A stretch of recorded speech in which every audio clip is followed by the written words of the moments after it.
নমস্কার। আজ বিশ্বকবি রবীন্দ্রনাথ ঠাকুরের শুভ জন্মদিবস বা শুভ জন্মতিথি। আজকের এই শুভ দিনে ওই রবীন্দ্র সাগর থেকে বিশাল সেই প্রসারতা, তার মধ্য থেকে কিছু তাঁর সম্পর্কে বলা মানে হচ্ছে বাতুলতা মাত্র, কারণ তাঁর সম্পর্কে বলে শেষ করা যায় না।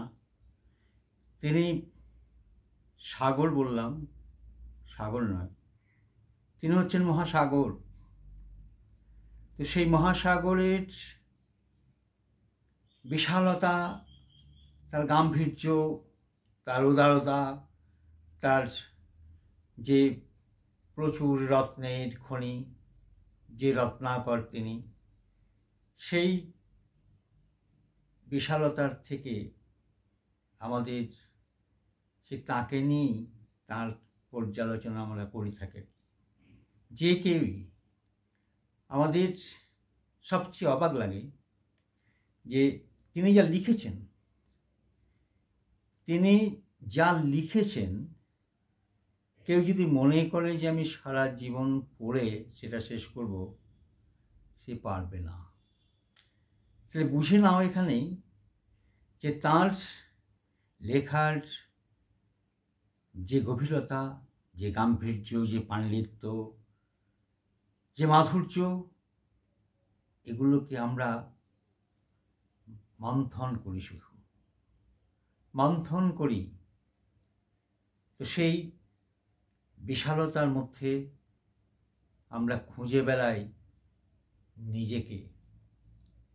যে তুমি যদি ভাবো যে রবীন্দ্রনাথ আমার জন্য লিখেছেন, হ্যাঁ, তোমার জন্য লিখেছেন। আরেকজন যদি ভাবে না, রবীন্দ্রনাথ আমার জন্য লিখেছেন, হ্যাঁ ঠিক তাই। কি লেখেননি তিনি শৈশব নিয়ে লিখেছেন, তিনি যৌবন নিয়ে লিখেছেন, তিনি গার্হস্থ্য নিয়ে লিখেছেন, তিনি বার্ধক্য নিয়ে লিখেছেন। তার প্রেম আছে, তার রোমান্স আছে, তার ঔদার্য আছে, তার বিশ্বময় যে বার্তা, সেই বার্তা আছে, তার বার্তায় শান্তি আছে। আমরা জানি তো, অনেক কিছু জানি, আবার কিছুই জানি না তার সম্পর্কে। আমি যদিও আমার সৌভাগ্য হয়েছিল কয়েক বছর তার প্রতিষ্ঠিত প্রতিষ্ঠানে পড়াশুনো করার, কিন্তু সেটুকু ওই 3-4 বছর আমি যেটুকু জেনেছি একটুখানি হয়তো, মানে সে ছুচাগ্র মেদিনী আর কি। বিশাল এই পৃথিবীর, বিশাল এই রবীন্দ্রনাথের সূচাগ্র মেদিনীর মতো আমি ছুঁচের ডগায় যেটুকু ওঠে সেইটুকু হয়তো পেয়েছি। যার জন্য আমি বলছি যে আমরা শুধু তাকে নিয়েই তাঁর আলোচনা করি। অর্থাৎ রবীন্দ্রনাথ এমন যে তাঁর যা কিছু সৃষ্টি, যা কিছু সম্পদ, সেই সম্পদ নিয়েই আমরা কিন্তু আজ পর্যালোচনা করি, জীবনচর্যার সঙ্গে মিশিয়ে নিই। আমরা যদি তাঁর আদর্শ একটু মেনে চলতাম, একটু ভাবতাম, তার দেশপ্রেম নিয়ে বলো, তার মানুষের প্রতি ভালোবাসা নিয়ে বলো, তার আজকে দারিদ্র কবলিত দেশ, শোষিত, নিপীড়িত, নির্যাতিত এদের প্রতি যে নিপীড়ন চলছে, তার বিরুদ্ধে সব কিছুই কিন্তু এই রবীন্দ্রনাথ আমরা পাই। মনে পড়ছে 2 বিঘা জমির কথা, কি সাংঘাতিক নির্মমতা। মনে পড়ছে কি পুরাতন ভৃত্যের কথা, যেখানে আমরা দেখি যে একটা ভৃত্য, সেই কেষ্ট বেটা তার জীবন পর্যন্ত দিয়ে গেছে প্রভুর জন্য, তার কর্তার জন্য। মানে কি সাংঘাতিক ভালোবাসা না থাকলে এগুলো হয় না। এটা কি শুধু ভৃত্যই ভালোবেসেছিল তা নয়, ভৃত্য যেমন ভালোবেসেছিল, কর্তাও ঠিক সেভাবেই ভালোবেসেছিল। ভালোবাসা এমন একটা জিনিস, তার বিনিময় না হলে ভালোবাসা টেকে না। তো সেই বলতে গিয়ে অনেক কথা চলে আসছে, আমি এত বলবো না। বিশাল হয়ে যাচ্ছে, বিরক্তি লাগবে শুনতে। আমি শুধু তাঁর এই শুভ জন্মদিনে, এই পবিত্রতম দিনে একটা ছোট্ট কবিতা,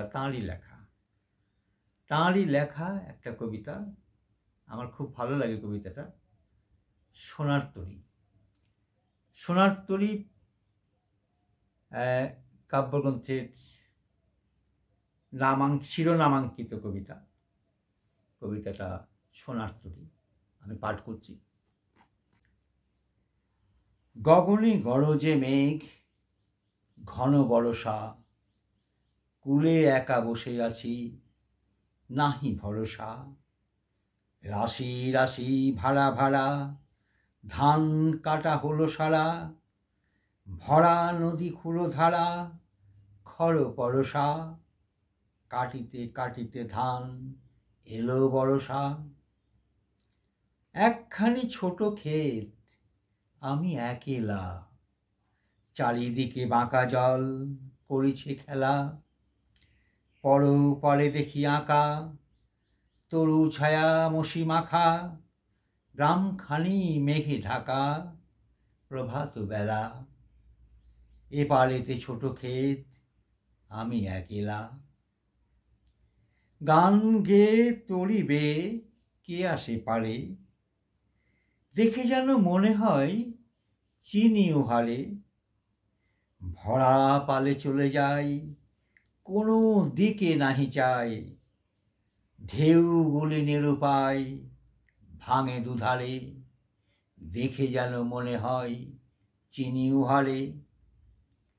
ওগো তুমি কোথায় যাও, কোন বিদেশে, বারেক ভিড়াও তরি কুলেতে এসে। যেও যেথা যেতে চাও, যারে খুশি তারে দাও, শুধু তুমি নিয়ে যাও ক্ষণিক হেসে, আমার সোনার ধান কুলেতে এসে। যত চাও তত লও, তরণী পরে, আর আছে আর নাই, দিয়েছি ভরে। এতকাল নদী কূলে যাহা লয়েছিন ভুলে, সকলই দিলাম তুলে, থরে বিথরে। এখন আমারে লহ করুণা করে। ঠাঁই নাই ঠাঁই নাই, ছোট সে তরী, আমারই সোনার ধানে গিয়েছে ভরি। শ্রাবণ গগন ঘিরে, ঘন মেঘ ঘুরে ফিরে, শূন্য নদীর তীরে রহিনু পরি। যাহা ছিল নিয়ে গেল সোনার তরী। নমস্কার।